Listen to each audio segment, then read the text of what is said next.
My wife left me for another man. Said he was successful, stable, serious. And me? Just a dreamer with a laptop. 2 years passed. Today, she stood in my office, resume in hand, and hope in her eyes. She didn't recognize me. Honestly, that was the funniest part. Same posture, same eyes, scanning, calculating, trying to figure out if the person in front of her was important. Only this time, she wasn't the one doing the judging. She was being judged. "Hi, I'm Laura. I have an interview for the sales director position." "Come in," I said. Though honestly, she would have walked in regardless. She always liked doors opening for her. She sat down and handed me her resume. I took it just to be polite. Read her name again, like I couldn't believe it. But I could. The name was real. So was the fall. "You worked at RSM Group?" I asked, face like stone. "Yes," she answered, a little nervous. "Over 3 years. Then, after the merger, layoffs started. You know how it is." "Oh, I know. I know exactly what it's like to be cut out. To be told you're not good enough. That your ideas are a joke. That your desire to build something is childish." She said those things, too, to me. Exactly 2 years ago. Sitting in the same kitchen where we used to talk about having kids. That night, she said, "I can't do this anymore. I want a real life. And mine isn't real. You bring nothing to this household. I carry us. Your startups? They're hobbies. I'm done being your babysitter." And she left. For a coworker. The one she called just a friend. More serious. More promising. A guy with a car, a suit, and, turns out, debt. She moved in with him. Within a week, I was left alone. Just me, a pile of broken code, and a silence so loud it made clocks sound like machine guns. But I didn't break. And I didn't seek revenge. I just worked. Day, night, coffee, code, bugs, fixes, demos, more coffee. 1 year later, my first contract. 6 months after that, another. Then came the investors. And finally, this office. New city. Team of 42. And me? Founder. And her? Today she's across from me, pitching herself. Talking about experience. Crisis management. Team building. All very professional. Very polished. But deep down, she's shaking. Because I haven't told her who I am. And it scares her. She can feel something's off, but can't quite place it. "Do you have any questions for me?" she asks with a stiff smile. "Just one," I say. "How do you handle working under pressure?" She chuckles. "Well, marriage taught me to be flexible." I nearly laughed. Flexible? Really? Where was that flexibility when I was coding through the night, and she called me a daydreamer drowning in delusions? I nodded. "All right. We'll be in touch soon." She stood up, thanked me, walked to the door. But before she stepped out, she turned, looked me in the eyes. For just a second, something changed in her expression, like a flicker of recognition. I said nothing, just smiled, lightly, professionally, not like someone greeting an old flame, like someone addressing a subordinate, because she didn't know this office was mine, and the game had only just begun. I didn't sleep that night. I laid there staring at the ceiling, thinking about her face, her eyes, the flicker, that tiny spark of recognition before she turned away. Maybe she figured it out in the elevator. Maybe she was still clueless. Did it matter? Because either way, she'd be back. She needed the job. That much was obvious. There was a hunger in her tone, a softness in her posture I'd never seen before. Laura used to walk into rooms like she owned them. Now she walked like she was trying not to be noticed. And that resume? Half fluffed, half patched, all desperation. RSM Group hadn't just downsized her. They'd spit her out with a stain on her name. That promising future she'd left me for? He was out of the picture, apparently. A little research after she left confirmed it. Credit defaults, 2 failed startups, a minor fraud accusation swept under the rug. Poetic, really. I let my HR team handle the formalities. Sent them a message that she passed the first round.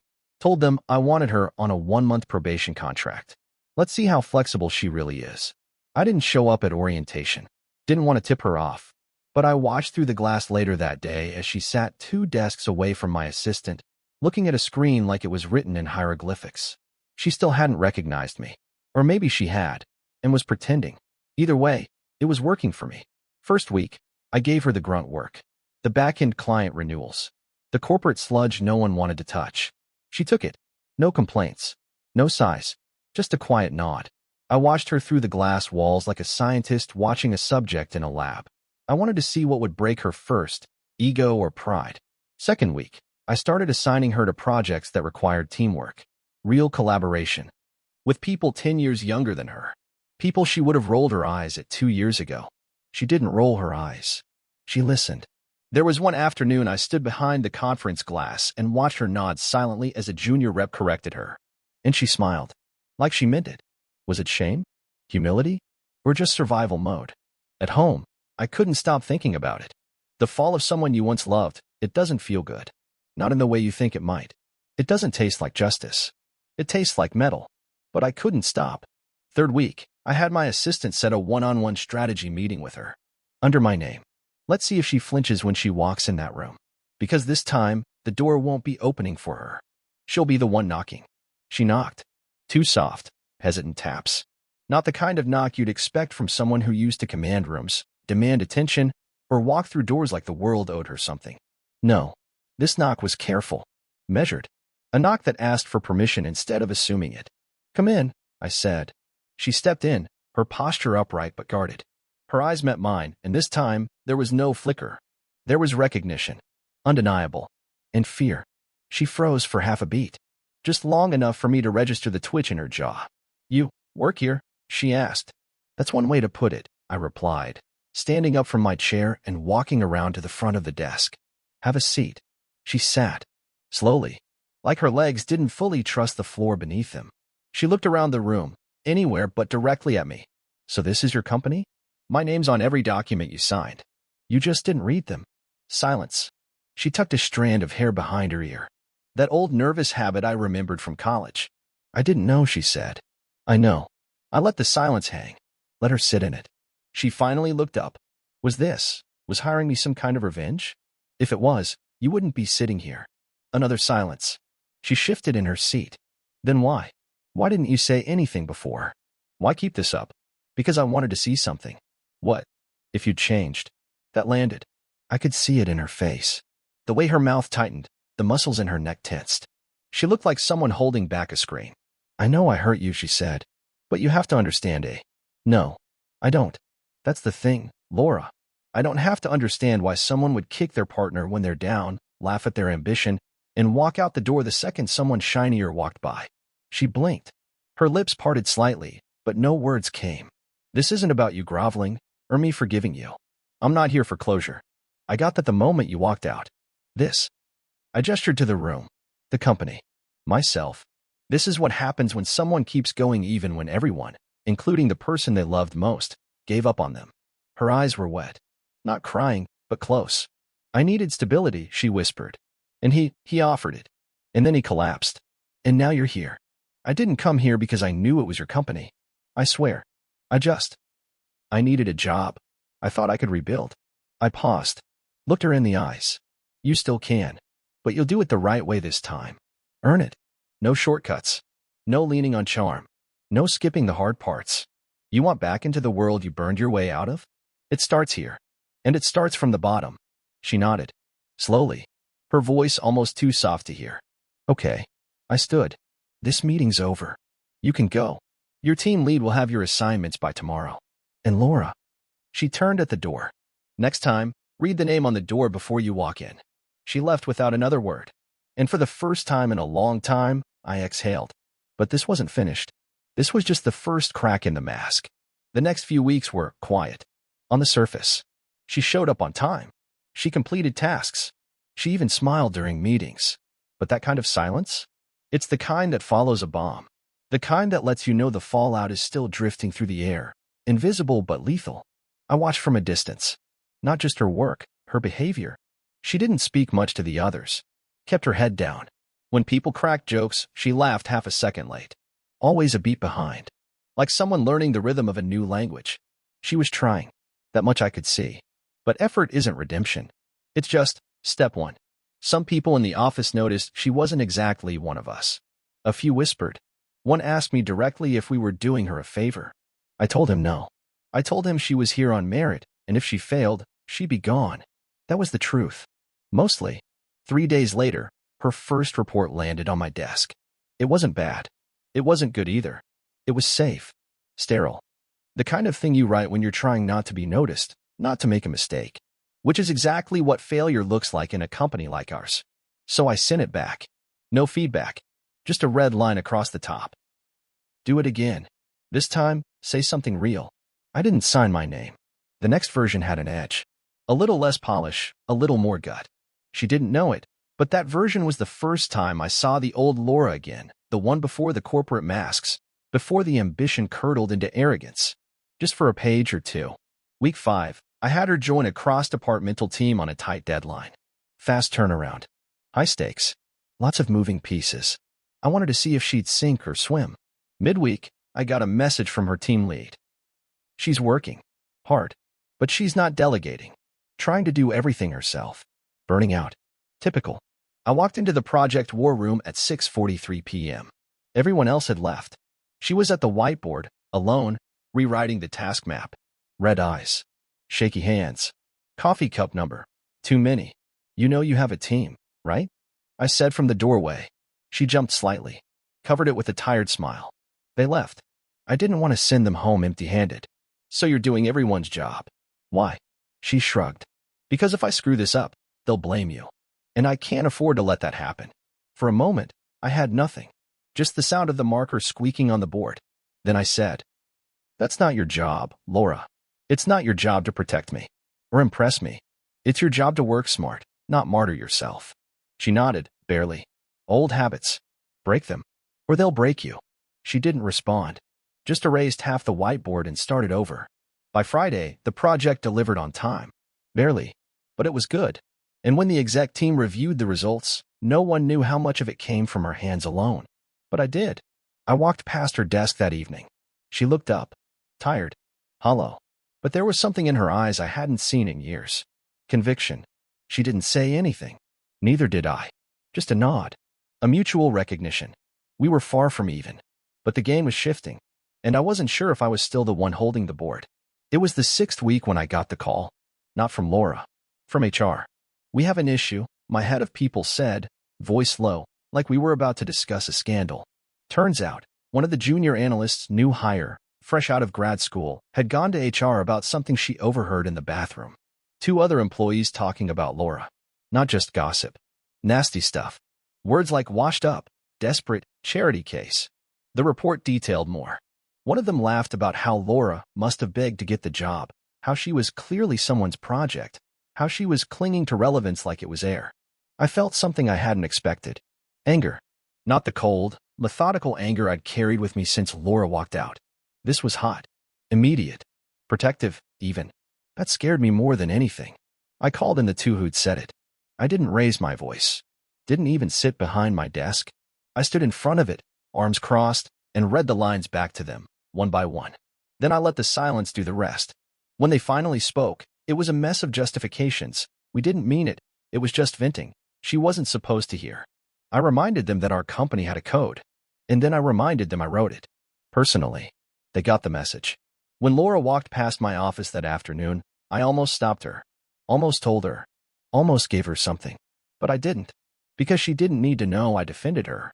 Because that wasn't part of the plan. Except, I didn't know what the plan was anymore. That night, I stared at my ceiling again. Same one as always. But it felt closer. Heavier. I couldn't help thinking about how easily I used to fall asleep in that same bed when she was beside me. Before I ever questioned her loyalty. Before the ambition in her eyes had a cost. I thought about how she looked at me during that last project review. Not with gratitude. Not with fear. With respect. And maybe that was the problem. Because respect is the first step toward rebuilding something. And I didn't come here to rebuild. I came here to watch her crumble. But she wasn't crumbling. She was adapting. She was surviving. Maybe even healing. And somehow, that made it worse. I thought about a night 2 years ago. She came home late. Said she'd been working. She smelled like a cologne I didn't own. I didn't say anything. Just handed her a plate of reheated dinner. She didn't touch it. That night never left me.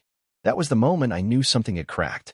And now, she stood in the ruins of her own decisions, and instead of lying down, she was building scaffolding. The next morning, I skipped my usual route and walked straight to her desk. "Walk with me," I said. She followed. No questions. Her desk neighbor raised an eyebrow as we passed. I didn't care. We took the back stairs, up to the rooftop balcony, one of those unused executive spaces left over from the last tenants. Glass half-frosted, the city sprawling out in the background. Cold wind. Silence. I need to ask you something, I said. She stood with her arms folded. Wind tugged at her blazer. Her expression was wary, but not scared. Why did you really leave? She didn't answer right away. Just stared out over the skyline like she could find the right words in the windows. Because I thought I could trade uncertainty for certainty. And, turns out, certainty is just someone else's lie that you believe because it's wrapped in a suit and says the right things. That answer punched me in the chest. Because it was too honest. Too raw. I turned away. Looked at the sky. Pretended it meant nothing. Why are you still here? I asked. She didn't miss a beat this time. Because I stopped running. There was a pause. Then she added. You don't have to believe me. I wouldn't believe me either, 2 years ago. But something changed. Losing everything does that. I nodded slowly. The rooftop wind felt sharper than before. I don't want pity, she said. I just want to matter again. To someone. Even if it's just to myself. That line stayed with me for the rest of the day. She didn't cry. Didn't plead. She just stood there. Solid. Worn down, maybe, but still standing. I didn't know what this was anymore. But I knew it wasn't revenge. Not anymore. The first time I saw her laugh, really laugh, was in week 7. Not a polite chuckle. Not the forced half-smile she wore in meetings. A full, eyes-squinting, head-tilting laugh. It caught me off guard. Caught everyone, really. One of the junior devs made a dumb joke during a sprint review. Something about JavaScript being like her ex. Unpredictable, exhausting, and prone to crashing. Laura burst out laughing. The room followed. The dev turned red. But no one cared. For a moment, the team felt whole. Natural. Like she belonged. And that was the moment I realized. I wasn't the only one watching her anymore. People were starting to like her. Respect her. I told myself it didn't matter. That she'd earned it. That merit was merit. Even if it wore a face I once hated. But deep down, a knot twisted in my gut. Because if they liked her, it meant she might stay. And if she stayed, it meant I had to keep seeing her. Every day, hearing her voice. Watching the version of her I once begged for emerge in front of everyone else. As if it hadn't been buried beneath arrogance and betrayal all along. The truth? She was better now than she had been with me. And that was the part one couldn't let go. She'd begun joining lunch circles. Walking into brainstorming sessions and getting invited to coffee after meetings. Her name started showing up in emails I wasn't copied on. Good emails. Praise. Once, I overheard her explaining a restructure proposal to a newer team. She used metaphors, drew diagrams. Broke it down. One of the interns called her a legend. Legend. That word sat in my chest like lead. There had been a time, years ago, when I asked her to help me with a pitch deck. It was just a rough startup plan, my first real one. She'd looked at it for 5 minutes and said, "You should ask someone who actually knows what they're doing." Now she was the person who knew. Midweek, we hosted an investor lunch. Important faces. VC reps, board advisors, people who looked at suits and saw algorithms. I kept Laura off the invite list, politely, tactfully, internally. She wasn't at that level. Not yet. But that didn't stop her from noticing. Later that afternoon, she knocked on my office door. Not timidly. Not meekly. Just firm enough to show she knew what she was doing. "You have a minute?" I looked up from my laptop. She was already halfway in. "Go ahead." She stood instead of sitting. Arms crossed. Confident, but not confrontational. Measured. I noticed I wasn't included in the investor launch. I nodded. "That's correct." "Why not?" I ran the ops side of that last rollout. The numbers came from my team. Yes, and they were good. But presence at the table means more than numbers. It's about optics. She didn't flinch, but her shoulders tensed. "So what do you see when you look at me?" That question lingered in the air like smoke. She didn't mean it personally, but we both knew it was. I chose my next words carefully. "I see someone rebuilding. Someone who might be ready soon. But not yet." She held my gaze. Steady. Measured. "Then tell me what ready looks like. Because I don't plan to stay invisible forever." Her voice didn't crack, but mine almost did. She left before I could answer. I stayed in my office for a while after she left, the sound of the door clicking behind her louder than it should have been. I opened her personnel file. Not out of pettiness. Not revenge. I just wanted to see what I'd missed. References were solid. Peer reviews improving. Project after project completed on time, under budget. Quiet compliments from department heads. Even the devs liked her now. There was nothing to flag. Nothing to hold against her. And that was the problem. She wasn't just surviving. She was excelling. Which meant the rest of this story Whatever it was becoming was no longer mine to control. I remembered a night from years ago, back when we still lived in the apartment with the broken stove fan and the neighbors who never stopped fighting. I'd been working on a funding proposal and asked her to proofread. She looked up after skimming 3 pages and said, "This isn't going to go anywhere if you keep using words like disruption and visionary. Investors want traction, not dreams." She wasn't wrong, but the way she said it, it cut. No suggestion, just judgment. Now, in the office, I watched her guide a new hire through their first week. She was patient, encouraging, empathetic. She'd become the kind of leader I'd hoped she would be. Only not for me. There was something else gnawing at me too. Something I hadn't let myself feel before. What if the person I'd wanted back then never existed? What if this version of her, the one who listens, adapts, grows, was born from the collapse? What if I hadn't been wrong to love her, but just too early? That thought felt worse than any betrayal. Because it meant the story I told myself, the one where I'd been wronged, used, discarded, wasn't the full truth. She'd left. Yes, but maybe she had been right to leave who I was, just like she'd been wrong to believe in who he was. And now she was here, still standing, still growing. And for the first time since she walked back into my life, I felt like I was the one being tested, not as her ex, but as a man who couldn't decide if he wanted her to rise or fall. Week 8 began with an audit. Not the IRS kind, the internal kind. Operations, workflows, efficiency. A routine check initiated by our COO, but everyone in the company felt the tension. Anytime someone with a clipboard walks into a room, people sit straighter, pretend they're busier than they are. I wasn't worried. We were in a tight ship, but I was curious how Laura would respond. Pressure reveals character, and for the first time since she joined, someone other than me was holding the magnifying glass. I didn't give her a warning. I wanted to see it raw. By Tuesday, her department had 3 visits. Notes taken. Conversations recorded. The team felt it. You could see the stiffness settle into their movements. But not her. Laura thrived. She took questions calmly, explained systems with clarity. She welcomed suggestions. She even offered criticism of her own team constructively, not to shift blame, but to improve.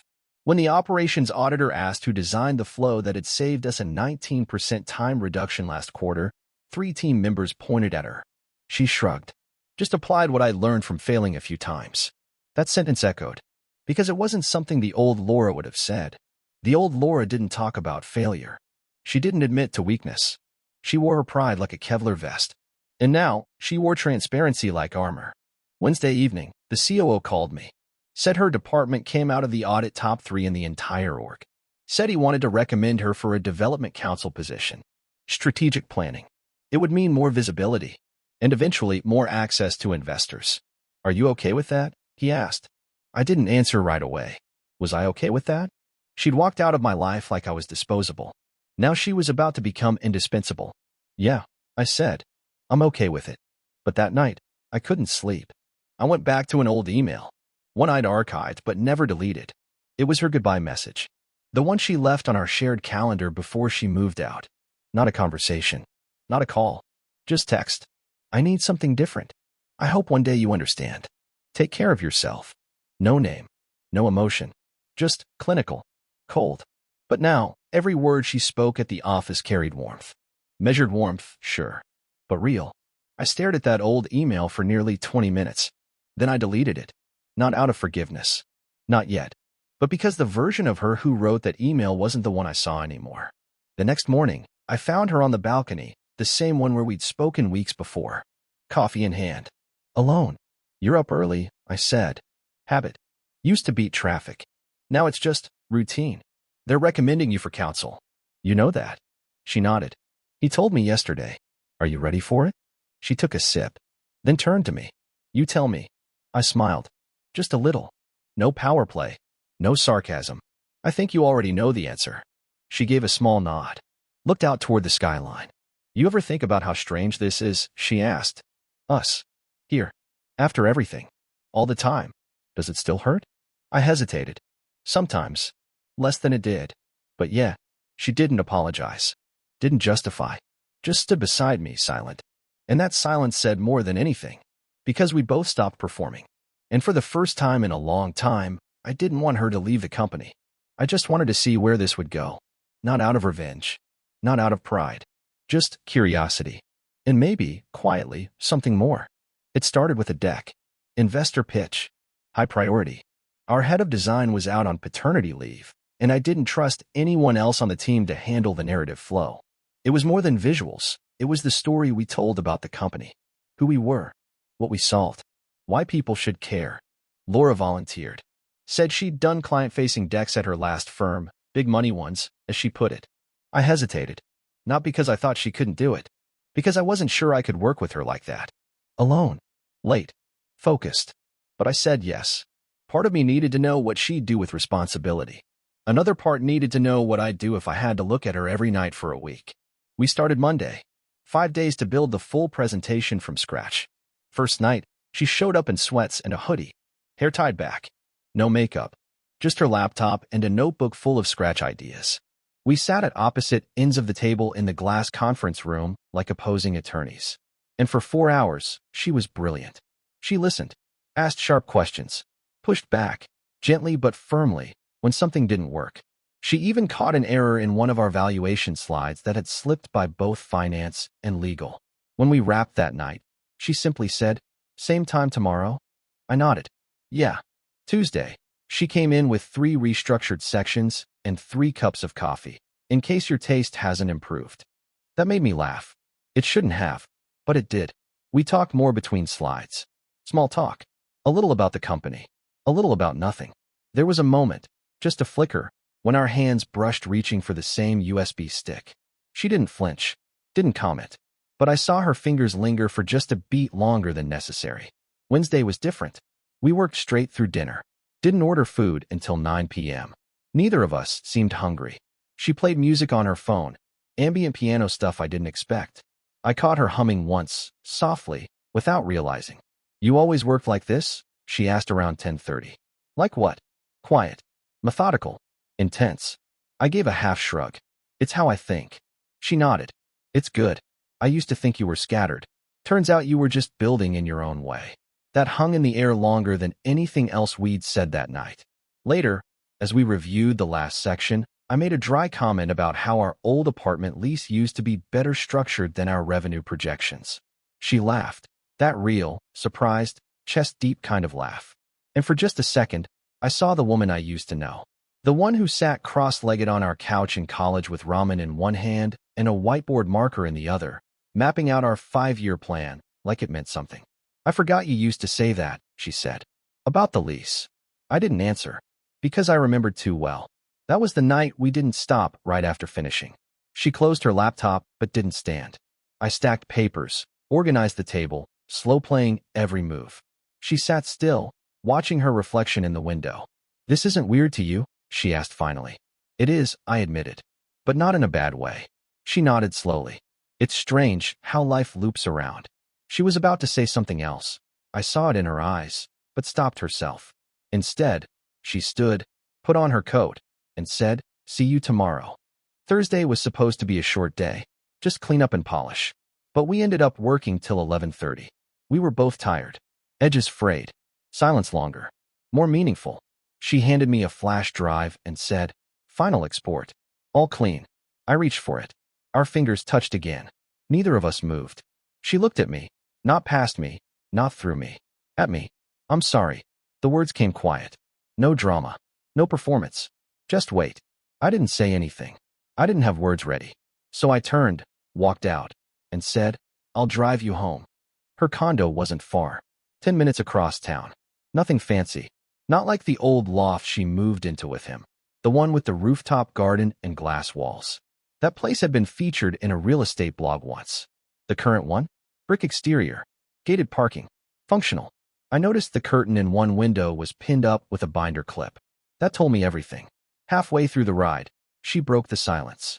"Do you know what scared me the most when I left you?" she asked. "No. That you'd succeed. That you'd become everything I said you'd never be." I gripped the steering wheel tighter. "Glad I could live up to your worst fears." She smiled, but there was pain in it. "You think I'm proud of that?" I didn't respond. She stared out the window. "He didn't last. Just so you know. The one I left for. Corporate guy.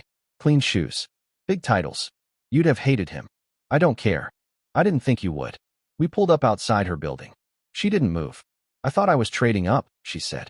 Turns out I just traded someone who believed in me for someone who believed in no one. Her voice cracked. Just barely. I hated myself for a long time, she said. Still do sometimes. I turned to her. Why are you telling me this now?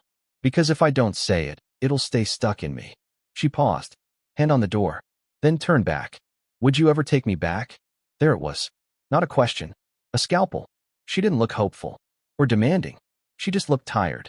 I opened my mouth, then closed it. I didn't know the answer. I only knew that whatever I said next would either end something forever or start something I couldn't control, and I wasn't sure which scared me more. She asked me if I'd ever take her back, and I didn't answer. Not that night. Not the next day. Not even the one after that. We went back to work like nothing had happened. But something had. The air between us had changed, thickened, slowed. I could feel it in every hallway, every passing glance, every email where her tone was just slightly softer than before. She didn't bring it up again. She didn't need to. The question hung between us like a coat on a rack neither of us wanted to claim. I started noticing the little things. The way she showed up earlier, stayed later, checked in with departments she didn't oversee, asked deeper questions in meetings. Not to impress me. Not anymore. To earn her place. One afternoon, she called out a logistical flaw in our fulfillment model during a leadership sync. It wasn't her area. It wasn't even her meeting. But she'd seen it. And she was right. Afterward, the COO pulled me aside. She's sharp. You're lucky we found her. I didn't say anything. Because we didn't find her. She found me. That Friday, she lingered after the team happy hour. Most people had cleared out. She was sitting on the rooftop patio, same seat she always took, staring out across the skyline. I almost walked past, but something pulled me toward her. You're not a drinker, I said, nodding at the glass in her hand. Not usually. What is it? Whiskey. Straight. Like you used to drink. I sat down across from her. The city below us was humming, lights flickering in the windows of 100 lives we'd never touch. I thought about what I asked, she said, eyes forward. I figured. I shouldn't have. I said nothing. I meant it, she added quickly. But I shouldn't have asked. It wasn't fair. You don't owe me anything. Still, I stayed quiet. You've built something incredible, she continued. Something real. And I'm proud of you. That broke something in me. Because she meant it. And not in the condescending way people do when they say they're proud of an ex who finally got his act together. She said it like someone who'd watched every version of me, the hopeful, the broken, the rebuilding, and was finally seeing me as whole. I didn't succeed despite you, I said quietly. I know. I didn't build this so you'd see it. I know that too. We sat in silence for a long time. Then she looked at me, really looked. Can I ask one thing? Depends. If this had never happened, if I hadn't left, do you think we would have made it? I paused. Not because I didn't know the answer, but because I knew it too well. No, I said. She nodded. No sadness in her face. Just acceptance. I think you're right. She stood up. Finished her drink. Thank you, she said. For what? For letting me be here. For not tearing me down when you could have. For being better than I deserved. She walked toward the elevator. But just before stepping in, she turned back. I'm resigning at the end of the month. I blinked. Why? Because I don't want to stay just to prove something. And I don't want to make you carry a weight I created. Then she smiled. Soft. Genuine. A little heartbreaking. And because I want the next thing in my life to be something I earn, not something I'm forgiven for. The doors closed behind her. And I sat there for a long time, alone, whiskey untouched. I didn't try to stop her. That surprised even me. The old version of me, the one who needed closure, or control, or a clean narrative, would have followed her down, asked questions, tried to negotiate some answer that made me feel stronger. But I wasn't that man anymore. So I sat, let the silence stretch out, watched her disappear into the night. And I let her go. That weekend, I didn't check email. I didn't look at her calendar. Didn't ask HR to confirm the resignation timeline. I didn't ask why I hadn't received a follow-up. Instead, I stayed home, sat on the couch we used to own, drank my coffee without picturing her on the other side of the table. I didn't miss her, but I did not miss her either. It was quieter than I thought it would be. Her resignation letter came Monday. Typed. Straightforward. Professional. Effective 2 weeks from today. It has been a privilege to contribute to the company's growth. Please let me know how I can assist in the transition. No poetry. No bleeding heart message. But it was signed. Sincerely, Laura. Not warm regards. Not all the best. Sincerely. And I felt that. We didn't talk much those 2 weeks. I watched her say goodbye to the team with calm and class. She cleaned out her office on a Friday night when the floor was empty. I happened to stay late. Maybe on purpose. I passed by her door as she boxed the last of her things. She looked up. "I was going to leave your nameplate," she said, "but figured that would be weird." I nodded. "Little bit." She smiled. "This place, it was never mine." I knew that. "But thank you for letting me borrow it." She didn't ask for a reference. She didn't ask for closure. She just walked to the elevator, pressed the button, and turned back one last time. "Take care of yourself." "You too." The doors opened. She stepped in. And for the second time in my life, I watched her leave. Only this time, I wasn't broken, and I didn't need her to come back. 3 weeks after she left, someone moved into her old office. I didn't assign it. Facilities just followed the org chart. It felt mechanical, fitting, as if the company had already digested her and moved on. She didn't leave anything behind. No mug, no notes, no lingering files on the shared drive. It was as if she'd disappeared completely, not just from the office, but from the timeline of my life. And yet, the silence she left behind was louder than when she'd first arrived. The first few days, I expected something. A message. A request. Some kind of last-minute reach for contact. But it never came. She meant what she said. She left with dignity. She stayed gone. And so I went on. The business kept growing. We closed Series B, brought in new leadership. I traveled to San Francisco, London, Singapore. I shook hands with people whose names were printed in Forbes, sat in boardrooms that used to be dreams. And still, some mornings, I found myself walking past that old balcony and pausing, not for her, but for the version of myself that used to stand there, holding everything I thought I needed in both hands and watching it slip through my fingers. I never spoke badly about her. Not to the team, not to investors, not even to myself. She didn't ruin me. She revealed me. She showed me the cracks in who I was, the parts that clung too tightly, trusted too easily, needed too much, and I fixed them, not for revenge, for survival. One Saturday, almost a year after she left, I passed by a bookstore downtown. There was a woman inside, brunette, thoughtful posture, eyes scanning titles. For a split second, I thought it was her. It wasn't, but I stood there a moment longer than I should have, watching a stranger in a beige coat pick up a hardcover and smile like she'd found something worth taking home. Then I turned and kept walking. A month later, I got a letter in the mail. Not email. Not a message. A real envelope. No return address. No sender name. Inside, one sentence. "You were the hardest thing I ever had to walk away from." That was it. No signature. No explanation. Just that. And I smiled. Because I didn't need to answer. She wasn't asking for one. That night, I opened a bottle of wine, the same kind we used to drink on our anniversary. I poured a glass. And I didn't toast to her. I didn't toast to the past. I toasted to the man I'd become when she stopped loving me. The man I hadn't known was inside me. The man I finally got to meet when I was forced to stand alone. The end.